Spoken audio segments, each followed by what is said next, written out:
Será que vale a pena eu começar um negócio como microempreendedor individual? Vamos falar sobre esse assunto hoje.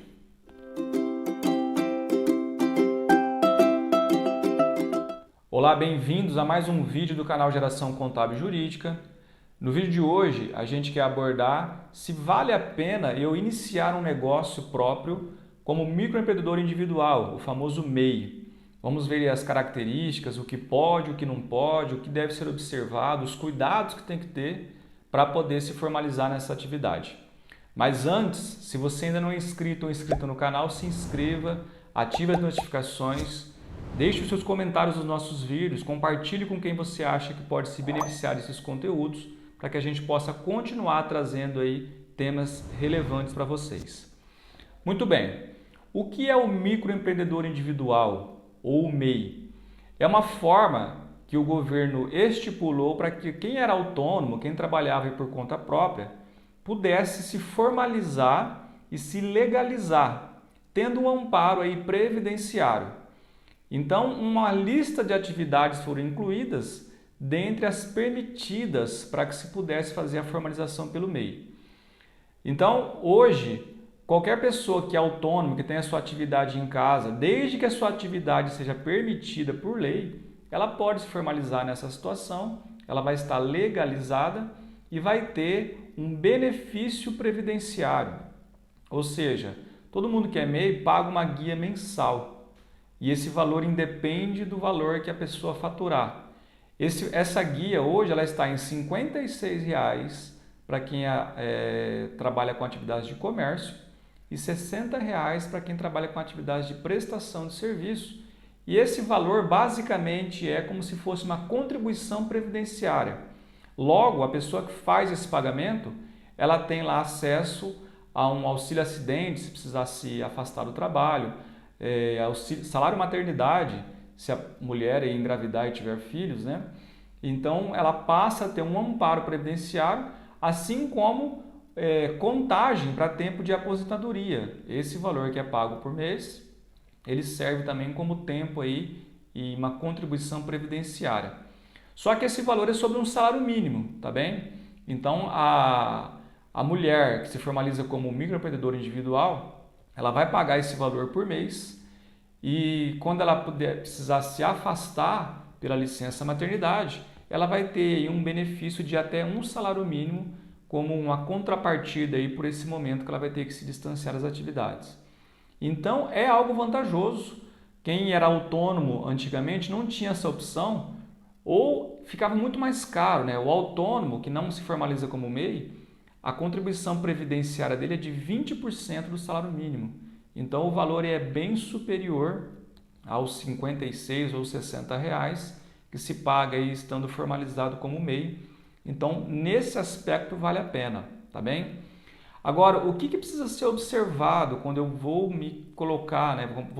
Pretendo fazer as minhas atividades aí como microempreendedor individual? É preciso verificar primeiro se a atividade que você desenvolve está dentro das permitidas, está entre as atividades permitidas para que se faça essa opção. A gente tem observado um número muito grande de pessoas que tentam lá modificar a atividade que de fato eles exercem para poder se enquadrar do microempreendedor individual. Isso é incorreto, já começa a atividade de forma incorreta. Então, por exemplo, atividades que são de profissão regulamentada, dentistas, médicos, advogados, contadores, as áreas de saúde em geral, eles não podem ser optantes do microempreendedor individual. E a gente percebe algumas pessoas aí diferenciando, alterando assim o que de fato exerce só para poder formalizar a sua atividade como MEI, para pagar aí um valor bem mais barato do que se pagasse numa empresa normal. Só que aí já começa errado, está sujeito às penalidades, então é preciso estar atento ao que a lei permite. Uma outra característica do microempreendedor individual é limite de faturamento. Quem está no MEI hoje pode faturar até R$ 81.000 no ano, tá bem? Isso dá uma média aí de R$ 6.750 por mês de limite de faturamento. Então, se você ultrapassar essa média, você também automaticamente precisa se desenquadrar do microempreendedor individual e optar por um outro regime tributário. É importante ressaltar também que esse limite de R$ 81 mil no ano, ele é no ano cheio. Então, por exemplo, quem vai se formalizar como MEI agora em abril, por exemplo, tem que pegar lá 6.750 vezes 9, porque nós temos 9 meses até o final do ano, agora vai dar aí em torno de R$ 60 mil de faturamento em 2021. Então, se ultrapassar, quem constituiu a empresa agora, quem se formalizou como MEI em abril, se ultrapassar esse limite de 60 mil, ano que vem tem que se desenquadrar. Uma outra possibilidade que existe no MEI é de contratar até um funcionário para poder auxiliar nas atividades. Então, até um funcionário a gente pode aí ter como contratado na empresa para auxiliar o empresário nas suas atividades. Então, aqui a gente já começa a falar de algumas limitações, né? Tanto o faturamento como o limite de funcionários. Às vezes as pessoas trabalham em casa, faz lá bolo, doces, salgados para poder vender. A atividade em si permite que se opte pelo microempreendedor individual, mas eu preciso de contratar 2 ou 3 funcionários e nesse caso eu estou também aí desenquadrado. E aí também tem algumas pessoas que fazem, né? Deixam de registrar os funcionários para poder não perder a condição de MEI, o que é incorreto. Uma outra coisa que se propaga muito na mídia é que o MEI não tem que emitir nota fiscal. Isso não é verdade. A legislação diz que o microempreendedor individual não está obrigado à emissão de nota fiscal. No entanto, se alguém pedir a nota, você tem sim que emitir. Se você vende para alguma empresa, se você comercializa os seus produtos para alguma empresa ou presta algum tipo de serviço para alguma empresa, certamente essa empresa vai exigir que você emita a nota fiscal.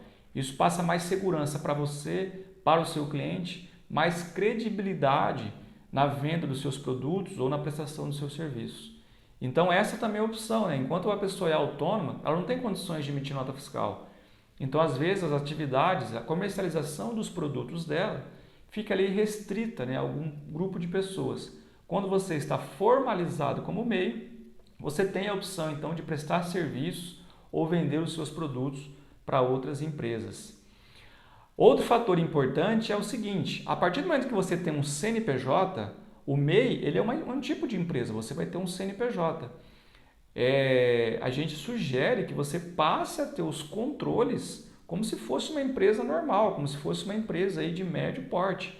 Até porque todo mundo que começa a empreender espera fazer com que o seu negócio cresça. Então, se você começar desorganizado, sem ter uma contabilidade, sem ter controles financeiros corretos, você aí tende, à medida que a sua empresa vai tomando forma, vai ganhando mais espaço no mercado, você acaba dificultando, né? Quando você começa errado, é difícil você corrigir ao longo do processo. Então é importante que você já passe a ter os controles, tenha a assessoria de um profissional de contabilidade que vai te ajudar a fazer todo o controle necessário. Isso também é um outro problema, porque a legislação fala assim, você não precisa ter contabilidade. Mas isso é a legislação fiscal, tá, pessoal? Via de regra, toda empresa, todo mundo que comercializa alguma coisa tem que ter os seus controles, tem que ter a contabilidade, porque é isso que vai dar suporte para que você possa tomar as suas decisões corretas. Um outro fator importante é o seguinte: se você trabalha na sua casa como empreendedor individual, e então você entende lá que você não paga aluguel, que você não tem alguns gastos, ou pelo fato de você pagar um valor único de imposto por mês, aqueles R$ 56 no caso de comércio ou R$ 60 no caso de serviço, ele é um valor único, independente do quanto você faturar por mês, desde que dentro do limite. Mas isso não pode, né, fazer com que você desconsidere esses valores quando você vai formar o seu preço de venda. Por exemplo, uma empresa hoje que não é do microempreendedor individual, ela paga lá, se for comércio, ela começa pagando 4% de imposto no mínimo e se for serviço, 6% de imposto. Então é importante que você, como MEI, considere esses percentuais para formar os seus preços de venda. Por quê? Porque numa hora ou outra você vai precisar migrar de regime tributário e você não vai conseguir incorporar esse aumento de carga tributária no seu preço. Então o fato de você não pagar esse imposto agora não pode aí deixar com que você não considere esse gasto, assim como um aluguel. Você começou na sua casa e você vai começar a expandir. Se você não começar a considerar esse aluguel, é preciso que você leve em consideração, poxa, se eu não tivesse na minha casa, eu teria que pagar um aluguel lá fora. Quanto que seria em média esse aluguel? E considerar isso nos seus gastos mensais e, por que não, guardar esse dinheiro, né? Esse dinheiro que seria destinado ao aluguel que você não paga hoje, guarde ele, faça uma aplicação para que você possa ter condições de expandir o seu negócio. Tá bem, pessoal? Então, em resumo, vale a pena eu me formalizar como MEI? Sim, vale a pena, desde que você não tenha que cometer nenhuma irregularidade para poder se enquadrar nesse regime.